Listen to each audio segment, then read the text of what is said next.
Unspoken Issues. Ladies and gentlemen, welcome to the Unspoken Issues podcast. Happy holidays to each and every single one of you out there that are listening.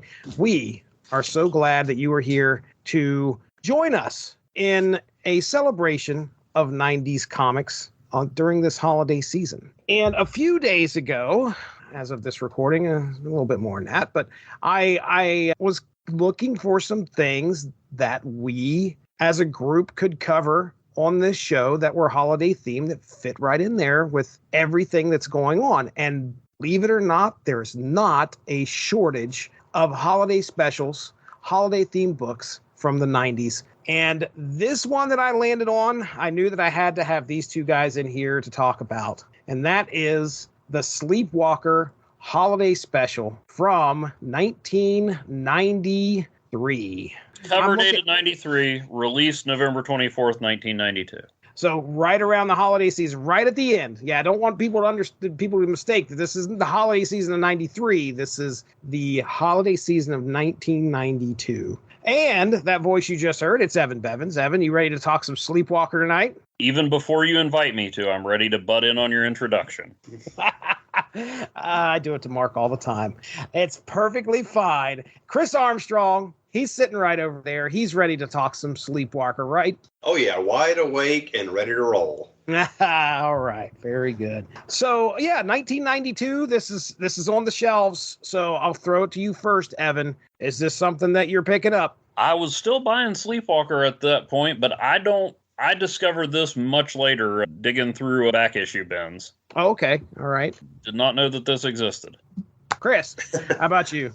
Yeah, I want to say I was probably still getting Sleepwalker at this point, but I don't remember. I definitely didn't have this. Mm-hmm. And I think kind of like Evans, I think this is one I discovered years later in the back issues, and maybe I had seen it advertised or something when I was a kid, but when I finally saw it like in a back issue bin, I was like, oh, I don't remember this at all. And I never read it. I've had it a copy for a couple of years now, but I had never actually even read it until we decided to do this episode. So this is new to me. So 92, the winter of 92, so I'm 14. I don't know if we've got the comic shop in Marietta at that time. So I assume what you have to hope You didn't have for, the current one, I know that. Well, yeah, that's for sure. Shout out to Asylum Comics down there on 3rd Street, Marietta. So I'm trying to think of where I was buying my comics. It was either the local People's News, which carried all sorts of periodicals. And they had a nice little rack full of comic books in the back. Marvel up top, DC down at the bottom. It should be. There was also a small comic book shop, or actually, no, I'm thinking of you go and maybe run into them at Kroger. So I assume that this is an issue retailers have got to make a decision as to whether they're going to take a chance on or not. This is what we see. Cover price is $2. It does say #1 in big, bold font there, but it does say Sleepwalker Holiday Special. So it's not going to be a continued series. It's just a special issue costing $2. So I don't know if this is a situation where retailers are just like, we can't take a chance on this because we don't normally know how $2 comics are going to sell, especially in 92. They weren't too far off from that at that point, though. In 92, we're getting into probably the $1.75 situation. You guys might know more than me. I don't know. I think all the Image books were $2 or $1.95 when they first started, so it would have been around this time. Okay. All right. So, but yeah, I think the standard Marvel comic was $1.25, and then the $1.75 books, I think, were like Ghost Rider and some of the books with higher end paper, and maybe I guess they were available on newsstands as well. But there were some books that were a little more expensive, but I think the standard book was $1.25. So this was almost double that. Yeah, you're probably going to be a little bit leery taking a chance on trying to get that to sell. I'm trying to get into Mike's Amazing World of Comics. Rest in peace, Mike of Mike's Amazing World of Comics. So did he pass away recently? Yeah, I saw it on Twitter. It was probably within the last month. But yeah, on the newsstand at the time, you said November of 92? Yes. Let's just talk. I'm going to just throw this out here real quick and tell you what else is on the shelves in November of 92. There's another holiday special. It looks like Clive Barker's Hellraiser Dark Holiday Special #1. We'll be next year, yes. All right, then. Darkhawk is hitting issue 23 There's no at this place time. to go. Darkhawk 23. The cover of that, my goodness, I don't know if you know that one off the top of your head there, Chris, but it's got... Is that the robot cover or Android on the cover? Yeah, or it's maybe just it's something... the monster with the one eye and the claw. Let's take a look. Sleepwalker at this time, aside from the holiday special, Sleepwalker was getting ready to get into issue 20, which had a story in it titled Split Decision. Oh, that's when he and Rick were merged into one being. That's right. Ooh. That's right. See, I think I was out on... I think I stopped Sleepwalker collection after Color Blindness. I think that might have been the last issue I got of it back then. Okay. Couldn't believe he was making out with Spectra, huh? Quasar's got Punisher on the cover. Of course it does. What a combo. Quasar. Nomad number 9 is out. Let's see. Ravage 2099 is hit issue number 2, Evan. Oh, I didn't think that got acknowledged on this podcast. I'll edit that out. Don't worry. I mean, we're going to have to do Fall of the Hammer eventually, so we're going to have to talk about him, unfortunately. That's true. What if Barbara Ketch became Ghost Rider? Hey, I just read that issue a couple of days ago. No kidding. Oh, Herb Busick written. I think he wrote that one. Nice. I went through and bought a bunch of what ifs that Busick wrote online, and I think that was good reading. There's some good reading there. Okay, so there you go. That's kind of what else is on the shelves there. In X-Men world, it looks like, oh my goodness, 92, the end of 92 for the X-Men. Strife's making an appearance in Uncanny X-Men. X-Force number 18. That has, oh my goodness, that's more Strife on the cover of that Ghost in the Machine. Was that Executioner's song? Yes, it is. Actually, it's part 12 of Executioner's Oh, there you song. go. So, all right, there you go. So that's a nice little snapshot of what else is on the shelves back in 1992, the end of 1992. So we're going to get into the Sleepwalker Holiday Special. Evan was so kind to write up a synopsis for us here. And that way I didn't have to get you an actual Christmas present. I appreciate that. I do appreciate it. It's so funny because I always take on the synopsis, and when I sat down and read this, I read it and I was like, oh, okay, well, I'm gonna have to write the synopsis later. And then 2 days later, I'm like, I don't have to write a synopsis for this book. I was so excited. I really was. I want to throw one more thing at you guys.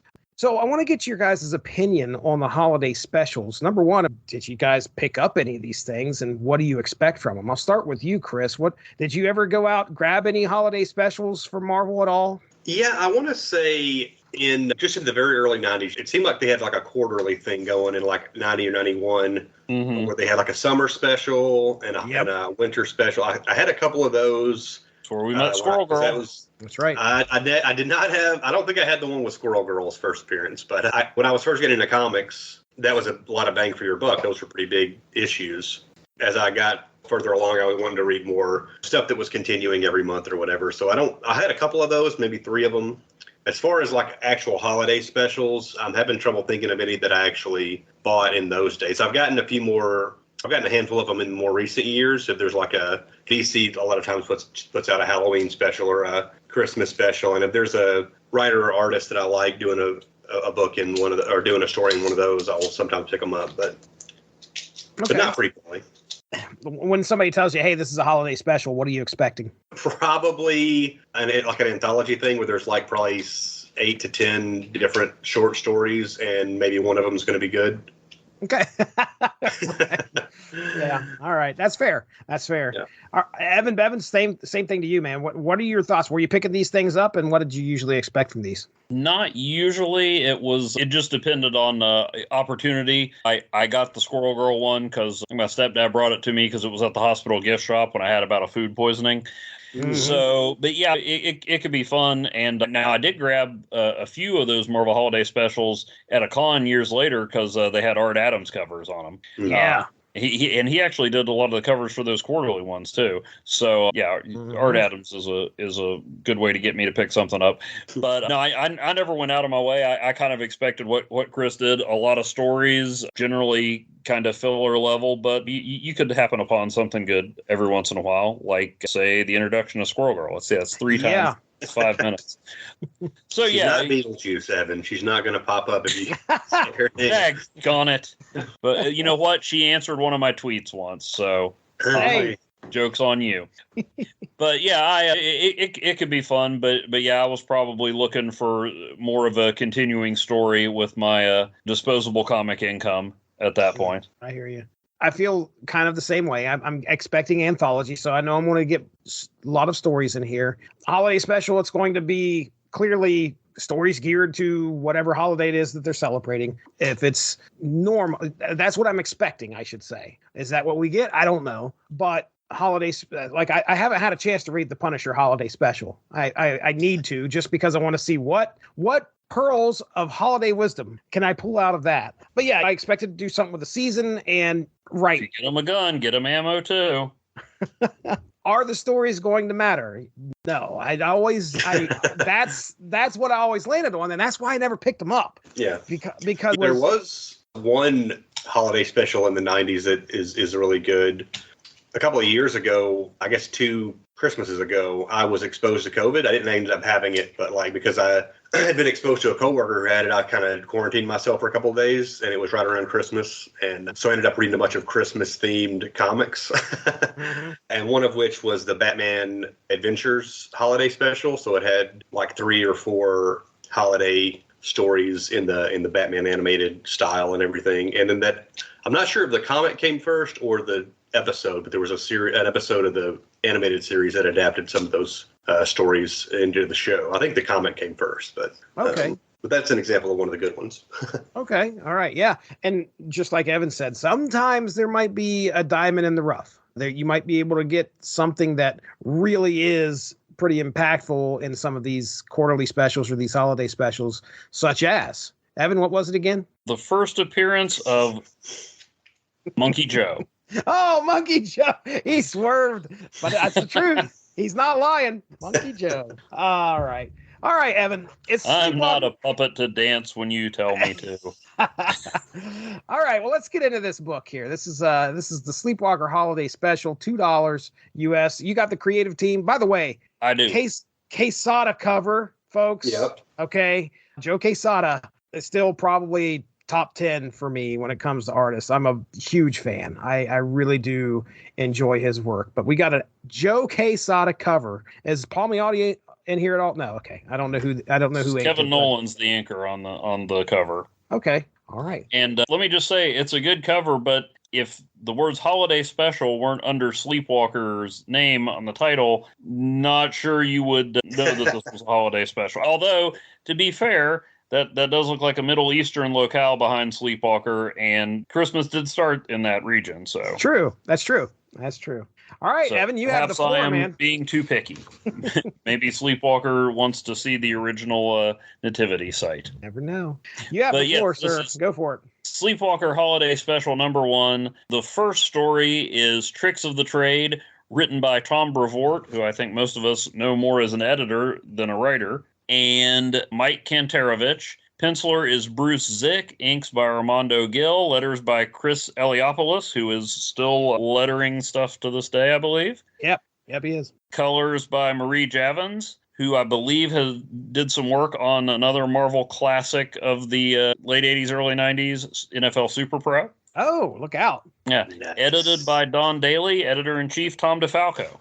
Now, if you don't count the unannounced pinup of Sleepwalker on the first page, the story actually opens not on our hero, but on Harold Pruitt, a man who's been dumped by his girlfriend, fired, and is about to be evicted all at Christmas time. It's rough. In the snow, he finds a credit card labeled Jyn, that's spelled J-Y-N. As he wrestles internally with whether to use it to solve his problems, a voice, in red text boxes and jagged letters to give you an idea of which divine entity on the shoulder it represents, encourages him to go ahead and do it. After checking in with Sleepwalker, who's marveling at snow and reflecting on just why he chooses to protect humanity, we find Harold at an ATM making a big withdrawal with the help of the credit card and that voice. The voice tells him there's a little something extra he needs to do to seal their covenant before he can get the even bigger rewards. Sleepwalker is soon drawn back into the mind of his host, Rick Sheridan, who provides helpful context about his job as an apartment building superintendent and his recent breakup with girlfriend Alyssa, just in case you weren't reading Sleepwalker at this time. Harold, meanwhile, gets to work doing the bidding of the voice, assembling items of personal importance to him and uttering an incantation that conjures the source of the voice, a 7-foot-tall man in a suit wearing a fez on his head. Mm-hmm. I don't know why I added on his head. I started to say, where else would you wear a fez? But I don't want any. You don't want the answer. No. Anyway, the new arrival tells Harold to call him Mr. Gin and assures him that he'll get to serving him just as soon as he checks in on a couple things, namely the whereabouts of folks like the Sorcerer Supreme, the Spirit of Vengeance, and the Protector of the Universe. Once he finds out that Dr. Strange, Ghost Rider, and Quasar are all indisposed, his magics also warn him about a young man fixing a sink in an apartment building, namely Rick Sheridan. Mr. Gin doesn't know why Rick poses a threat, but he decides to deal with the situation by pulling a finger off his hand, which turns into some kind of little monster. He sends the creature to attack Rick, plunging him into a dream state where he's a kid, his dog dies, and his parents move to Alaska without him. Oh, jeez. But since this is happening in his subconscious, Sleepwalker arrives to straighten things out. Drained from the encounter, Rick falls asleep, and Sleepwalker emerges. In case you're not familiar with Sleepwalker, that's how he works. When Rick's asleep, he walks in our world. When Rick's awake, he goes back in his head. Sleepwalker catches the critter, which he identifies as a mind mite, leading him to assume that it must be the work of, quote, one of the ancient tricksters. Mr. Gin, meanwhile, has been helping Harold by producing incriminating of his photos of his boss doing something that thankfully we aren't shown. And then he takes him to Rockefeller Center, where Harold's ex Ellen is spending time with her new boyfriend, Jerry Costanza. Not that there's anything wrong with that.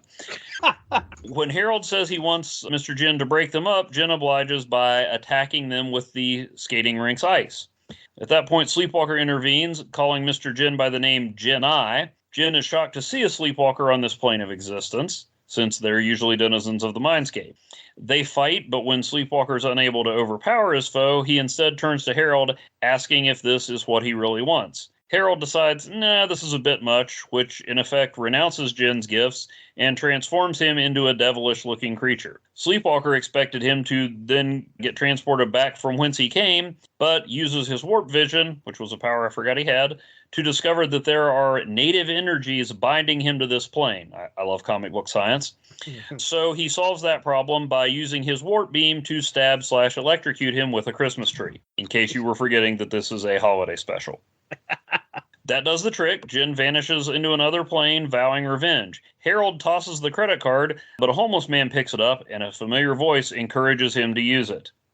Okay, so we got Sleepwalker here. As far as, by the way, Jin has some great nipple piercings. That just showed up here. I just realized that he's got earrings all over the place, and both of his nipples are pierced. Ladies and gentlemen, unbelievable. Okay. As far as so got a belt holding up his diaper or loincloth? I thought it was the champion of something. Oh, yeah. You know what? You're probably right, Jesse. You're probably right. He had to have won that championship at least a millennia ago. All right. So, yeah, we get the typical genie out of the bottle story here, which is pretty interesting. And be careful what you wish for, ladies and gentlemen. Not limited to 3 wishes. That's true. That's true. Can I just ask you guys what you thought of the art? I'll start with you there, Chris. This is Bruce Zick, which I can't say that I'm not very familiar with any of his work. Do you? Yeah, I've never heard of this guy. I don't think he does. Maybe it's because he's doing Sleepwalker. Maybe he's trying to emulate Brett Blevins a little bit. Wait. I'll throw something at you, and I bet you'll be like, okay, that makes sense. Okay. Pirates of Darkwater. The animated series? Well, there was a comic book. I remember seeing some issues of Pirates of Darkwater based off of the animated series. Mm-hmm. But that art right there. He also had a run in Thor, apparently. A lot of nipple piercings on Pirates of Darkwater. I don't know about that. But he doesn't really have a very long career here. It goes from 90 to 94, at least as far as I can tell. Not in comics, right. I've Googled him. He is a production designer. He worked on The Iron Giant, one of my favorite movies. Wow. Okay. Concept artist, has worked for Pixar, DreamWorks, Disney, and Blue Sky on films like Hercules, Rapunzel, Tarzan, Prince of Egypt, Finding Nemo, and WALL-E. Okay. So that's a resume. He's done stuff in other media. Yeah. Yeah, it sounds like he probably got in to comics when the boom was going on, and then once it started to slow down, he transitioned to a much more lucrative field. Yeah, he figured out a place where they definitely pay him better. Yeah, it looks like he was kind of trying to emulate Blevins, who was the artist on Sleepwalker up through at least all the issues I read. I don't know how long he stayed on the book. I know he later did Ghost Rider and some Batman stuff, but I like it. It's not great. Like, it's not, I wouldn't be seeking out books that this guy had done just because of his art, but it kind of fits Sleepwalker, especially the way he designed, like the way he draws the main character, the gangliness, and he does give, like in Sleepwalker's face, he gives him more, like, he looks even more alien with a lot of like the wrinkles and creases in his face and stuff. So I like the way he draws Sleepwalker, and his design, I guess, on Jin and on the little gremlin guy are both pretty good. But overall, he wouldn't be one of my favorites, no. Yeah, okay. But he does a decent enough job with this one. Yeah, I'm not. I said it was a bit too exaggerated for me. It's not what I'm used to. That's my personal opinion. Evan, what do you think here, man? Do you have any commentary about that? I feel like Chris and I should argue more. We agree a lot. I don't think it's bad art. It's not my cup of tea. Like, I wouldn't go. I said I grab stuff if there's an Art Adams cover. This wouldn't draw me in. Not because it's bad, just because I don't know. It's not my preference. It does fit pretty well with Sleepwalker, and it does decent with the atmosphere of the story. I just like some of the human looking the human characters. I don't know. It's a little bit jarring, but yeah, he draws a great Sleepwalker. Yeah. Evan, you would know this a little bit more than me. I sent you guys a picture of that one panel where Rick is kind of upset about the fact that he's trying to keep his mind off of his former girlfriend, Alyssa. Any idea how long those two were apart? Like, was this a real soon thing? Because he still has her picture out on his table. And go ahead. It's been a while since I've read it, so I don't remember the timeline. I know they were split up when we did the Sleepwalker Darkhawk crossover, because that's when he met Janine. Oh, right. But she was always a supporting character in the book. I felt sorry for him sitting there eating his cereal and looking over at this photo of his former girlfriend, and it's rough around the holidays too. Yeah, and he doesn't even get to visit his family because he's got to fix sinks. And well, that's what you get being a maintenance man. 24/7, brother. Yeah, but he gets a free apartment in New York City, so. Not all bad. I do want to say what a weird ritual it is to bring this genie from whatever dimension that this guy has to do. Like, he has to grab a table lamp and a picture and it's things that are important to him. Okay. All right. It's not just random stuff. They're not much, but they're all I've got. Okay. All right. Let's see. He is kind of pitiful. You do feel sorry for the guy that Mr. Jin's like, hey, so now we'll make all your wildest dreams come true. And he's like, I don't really have those. Well, that's sad. Yeah. I did find it interesting that this Jin pops up, and he's like, oh, let me do a check. Make sure all these other guys that could possibly thwart my plans and where they're at. And it's cool to see the little reference to Doctor Strange, Ghost Rider, and Quasar. That was pretty neat. And the dream sequence that poor Rick had to go through. Oh, that was rough. Just watching them bring the dead dog outside. Yeah. That was like, man, that is so sad. Your dog is dead, and just as well enough, because that's one less thing we'll have to pack. I was like, oh, wow, okay, this is a rough nightmare, buddy. And then at the very end, the only thing he has left is the snowman, and the snowman's like, buck up, little buddy, you've still got old Frosty, and then his nose falls off and he starts to melt. Sad stuff. Now, Chris, you're the Seinfeld fan. Oh, yeah. Jerry Costanza. I'm glad I'm not the only one who noticed Jerry Costanza.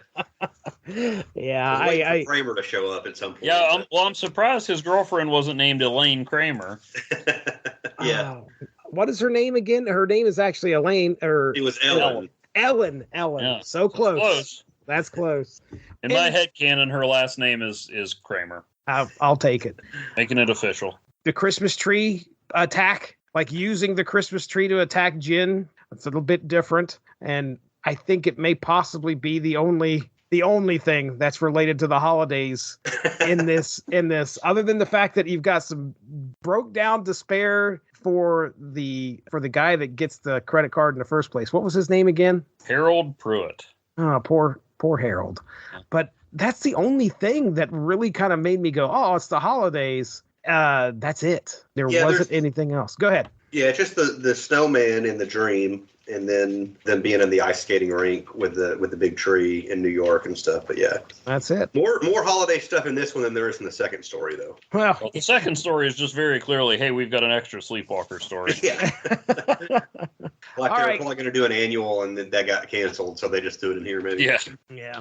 All right, Chris, you have the floor here, sir. What are your thoughts on this issue? I was going to mention Tom Brevoort. He wrote this, and I think this might be the only writing credit he has. Listened. Say again? No, he's got Fantastic Force, Chris. Oh, that's right. Okay, my bad.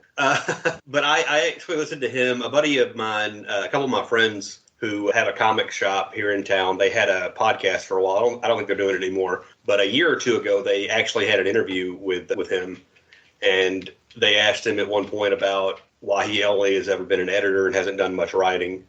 And he mentioned, I guess he did mention Fantastic Force, and then he mentioned this Sleepwalker Holiday Special as like the few examples of writing he's done, kind of derisively. I've never really read Fantastic Force, so I can't speak to that, but this isn't a bad one-off Sleepwalker story. I did like seeing this little Gremlin thing that also kind of fits into the Christmas tradition. That's true. Gremlins is an awesome Christmas movie. I won't deny you that's for sure.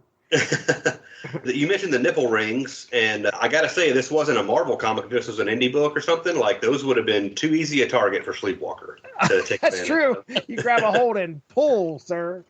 But that's pretty much all I got. Really, you kind of mentioned everything else that I was thinking of. Like again, like you said, I like seeing a quick glimpse of Doctor Strange and Quasar and those guys when he was trying to see who was going to be a threat to him. But yeah, solid one-off Sleepwalker book, and he doesn't have a whole lot out there outside of his own series. So it's true. He has this, and I guess that Robert Kirkman had a one-off, right, that he did in the 2000s. Well, yeah, he did one issue that basically started to kind of retell the origin, and then it never went anywhere.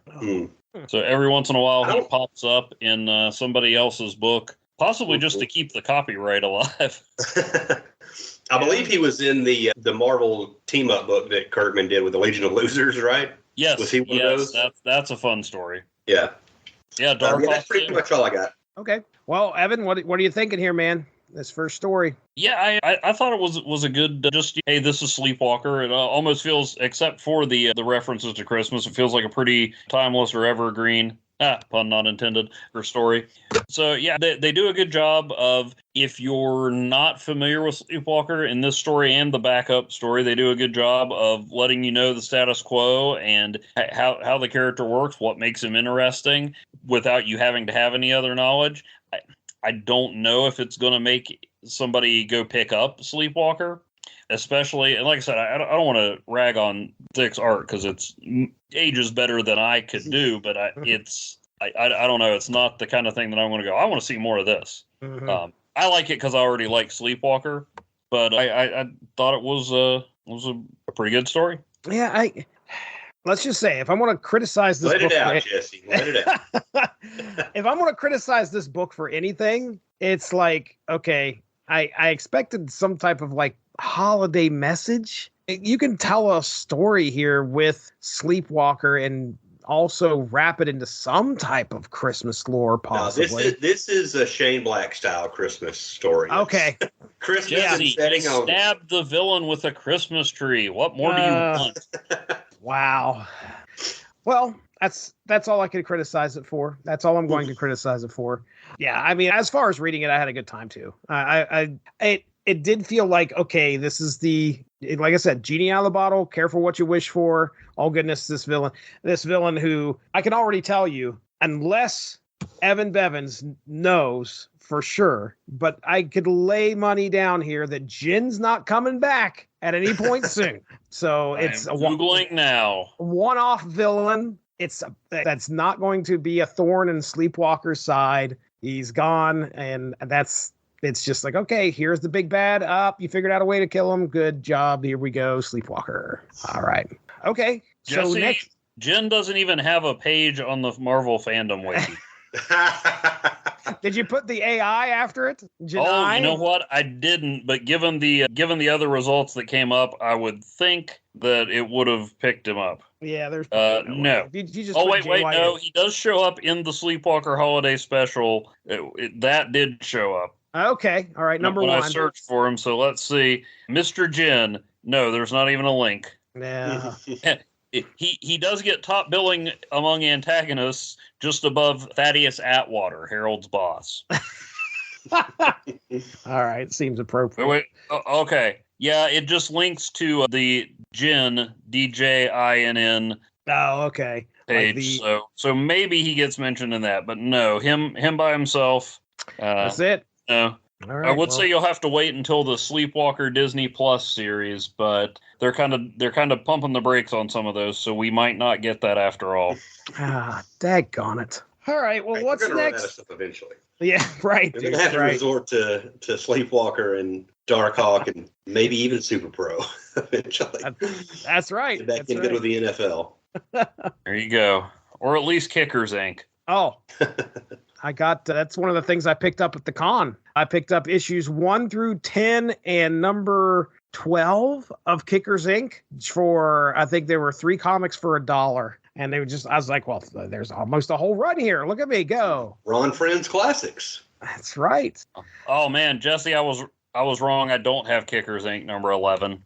Oh man, that's a bummer. That is a bummer. All right, well, let's go ahead. We'll get into this next story. I'll give the floor back to you here, Evan. What happens next in our Sleepwalker Holiday Special? Well, after another Quesada pinup, we get a bonus story, Insomnia, also written by Brevoort and Kantarovich, with art by, it says, Joe Phillips and Company, letters by Dave Sharp, and colors by Mike Bernardo. Sleepwalker interrupts a museum robbery in which a security guard is shot, but Rick wakes up suffering a bout of indigestion, which yoinks Sleepwalker back into his mind. Indigestion, I think, is a nice way of putting it, because maybe it is. What is the stuff that he's trying to drink? Bromide, something? What is it? I had to look that up. Oh, what is it? It's like an antacid thing. Okay, well, maybe it is indigestion. I mean, what does he say? Rick said, even a 3-year-old knows better than to eat Chinese, Mexican, and Italian all in the same night.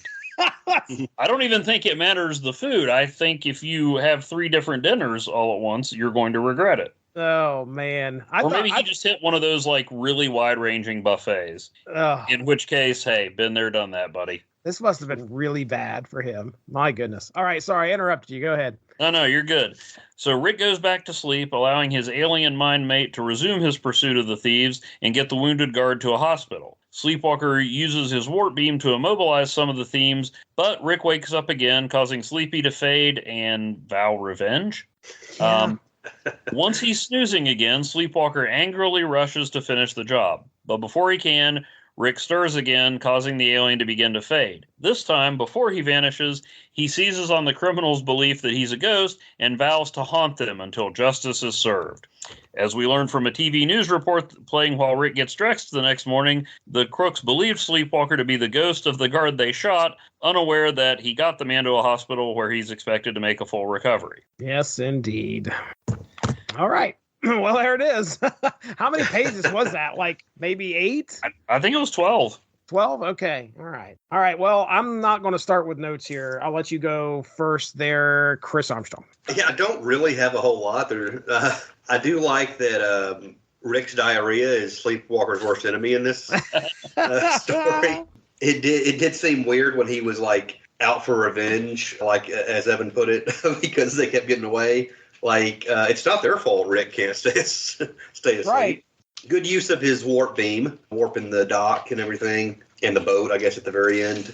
And I did kind of like his plan to trick them into thinking he was the ghost of the security guard. Because I was reading it, and I was tempted to go back, because I was like, did the security guard die? I thought he I was wondering that too. And then, of course, at the very end, at that last page, it reveals that he survived or whatever. But yeah, it was pretty good. I think I liked this one a little more, just because maybe it was shorter and more to the point, real quick, a little adventure, and I don't think there's a pinup before this story in between. I don't think that's Quesada. It might be. I can't tell because it does not look like his signature on that. Yeah, like the signature is. Oh, there's a Q. I thought there was a Q down there on the. There's a Q. Yeah, but and it's got the little J hanging down. Compare that with the full Quesada signature on the cover. Yeah, it could be. It could be him there too. But he definitely did the one at the end, which is really cool, with the warping all around him, and you see Rambo and Rick and the TV and everything. That one's really cool. That would have been a cool Sleepwalker poster to have, Yeah, you're right, Evan. I think that does kind of match. It's how old am I? 45. That's the first time I realized that. Now. That's the first time I've realized that's a J on the bottom of that Q. Learn something new every day. Well, yeah, let me go ahead and go next here. A lot of the stuff it's just hilarious that no matter what, Sleepwalker is trying to stop these evildoers, and then he's always woken up. Or well, let's try that again. He's always recalled back because Rick just cannot stay asleep because of what's going on with his digestive issues. It's hilarious. I think it's pretty funny. I think there's at least this time, calling back to colorblindness, he didn't go in and mess with his brain to knock him out. Yeah. True. Oh man, no, let's not even go there. I should also say I do like Joe Phillips and company, whatever that means. I do like the art in this one a little better. It looks a little more cartoony, not really in the same style as what the Sleepwalker regular series was doing, but I like the art a lot more in this story. Yeah, I'll agree with you there. Well, what I thought they were going to go with, I thought Sleepwalker was going to probably run with some kind of like Ghost of Christmas Future, Past, Present type of deal somehow. I thought maybe he was going to try and pull that off because at one point he becomes incorporeal, and I was like, oh, okay, but no, I'm the ghost of the... It's not a Christmas story, Jesse. Yeah, it's not a Christmas story. Clearly, I am hoping for too much here. Mm-hmm. But regardless, it's a fun time just watching Sleepwalker have to deal with the fact that Rick can't stay asleep, and the fun and the reason that he can't stay asleep is pretty funny. And these they're criminals and they shot a man, but it's so funny because they think they get away, and he shows back up again. They're like, oh my goodness, thank goodness he went away. And then he shows back up again. And I was like, okay, that's pretty funny. But anyway, what are you thinking here, Evan? Well, first of all, can you name another comic where the bad guys almost got away because the hero's alter ego couldn't stay off the toilet? No, sir. This might be the most, impactful Marvel story involving a toilet since the time Wolverine hid an Infinity Stone in a toilet at Madripoor to give to Black Widow. Perfect. That happened. Look it up. Or go to asterisk51.blogspot.com. So Shameless. Don't bother with that Google stuff.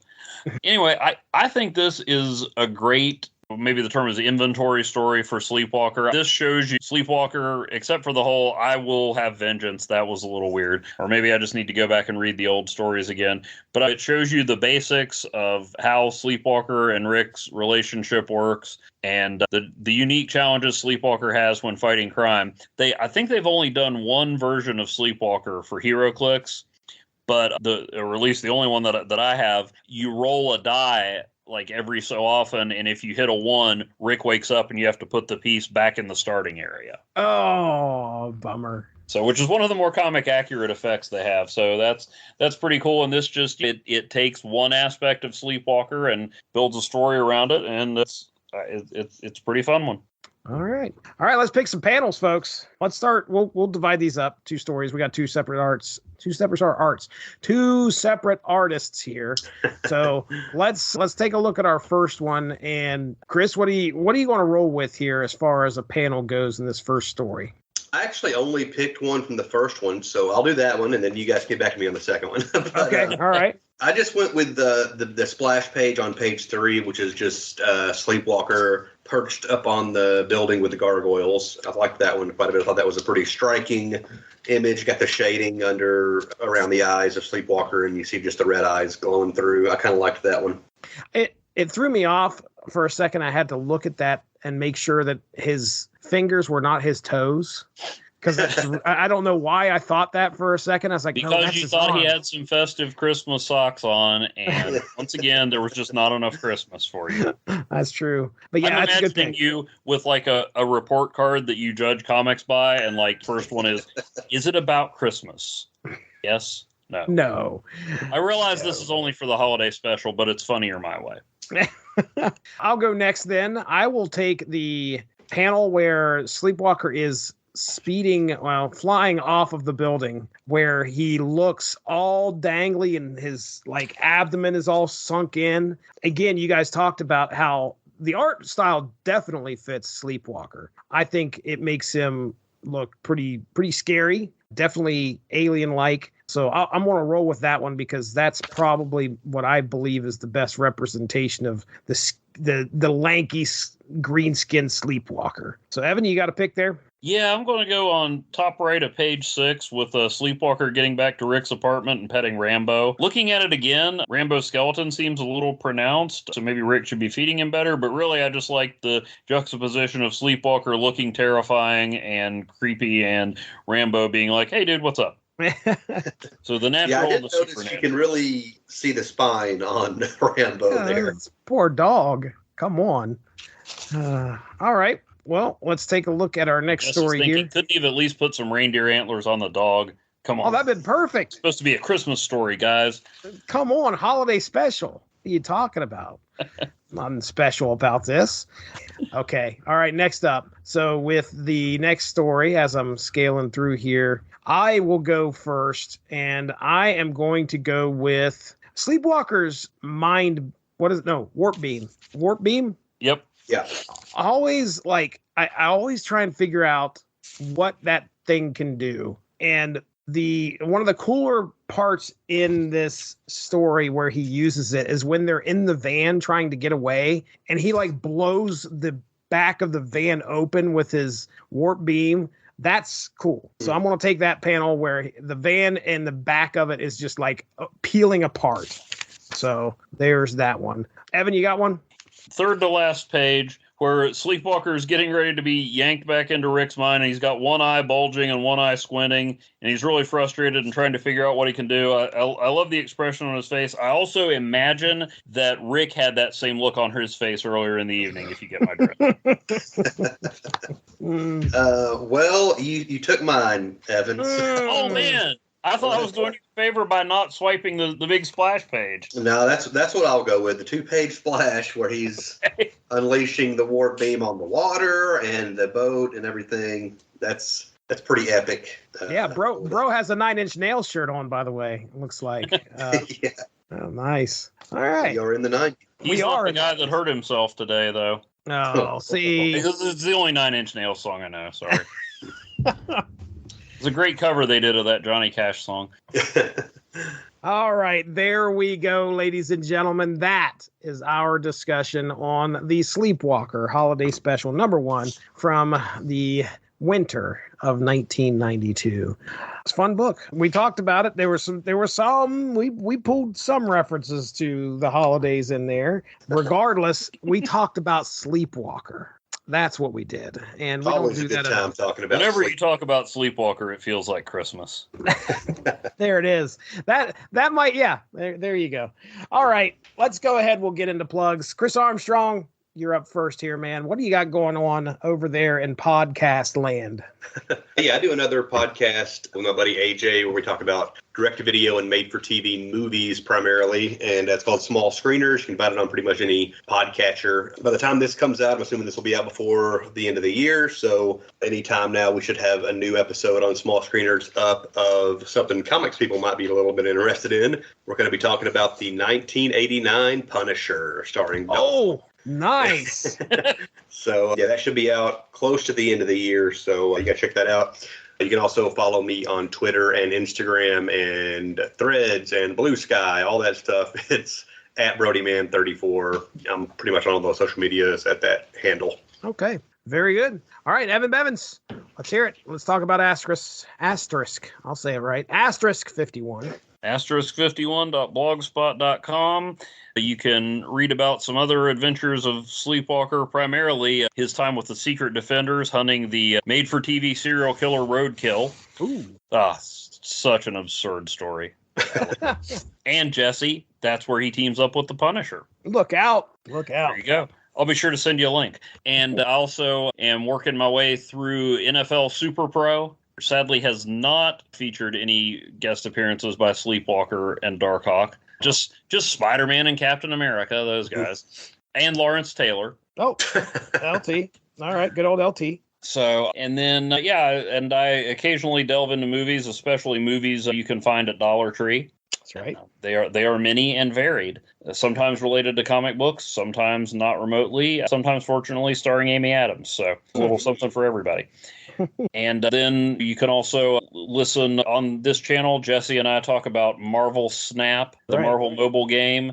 We may even have an opportunity for Chris Armstrong related to that. Look out. And occasionally I butt in on other shows over at Magazines and Monsters, working my way through Thor the Eternal Saga, a.k.a. Thor the Eternal Saga, with Billy D and Ed Moore, and having some fun doing that. There's some crazy stories in Thor's history, too. So, and you can find me on Twitter at Evan_Bevins. Beautiful. All right. Well, ladies and gentlemen, as Evan said, right here on the Source Material Comics feed, we've got Snap Material, which is everything Marvel Snap related that we can talk about or that we have time to talk about. We also have the Source Material Comics podcast. Right now, if you hop into the recent archive of Source Material, you'll probably hear a lot of Mark Radulich and myself talking about a series of comics. Recent episode that aired as of recording was he and I talking about Scott Snyder's The Swamp Thing series from 2011, which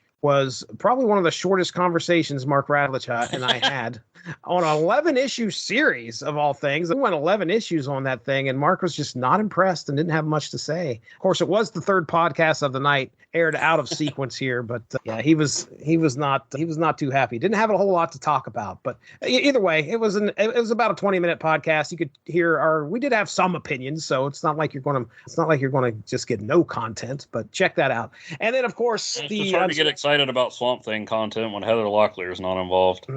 That's the truth. That's the truth. But yeah, and also right here, the Unspoken Issues podcast, where I get together with these guys, a couple other guys, which is Derry and Dean Compton, and we talk about 90s comics in affiliation with the Unspoken Decade. So check that out. With that being said, we are rolling out of here. That is Evan Bevins. That is Chris Armstrong. And I am Jesse Bumbly Starcher. We are out of here. Thanks for joining us. Unspoken Issues is part of the UnspokenDecade.com, the home for 90s comics, blogs, and podcasts. Unspoken Issues also has a Facebook group you can join if you are interested. Just search the Unspoken Issues podcast and request to join. All of this would not be possible without W2Mnet.com and the Radulich and Broadcasting Network, so make sure to seek them out for more podcasts. If you enjoyed what you heard today, please feel free to share, and we look forward to entertaining you again soon.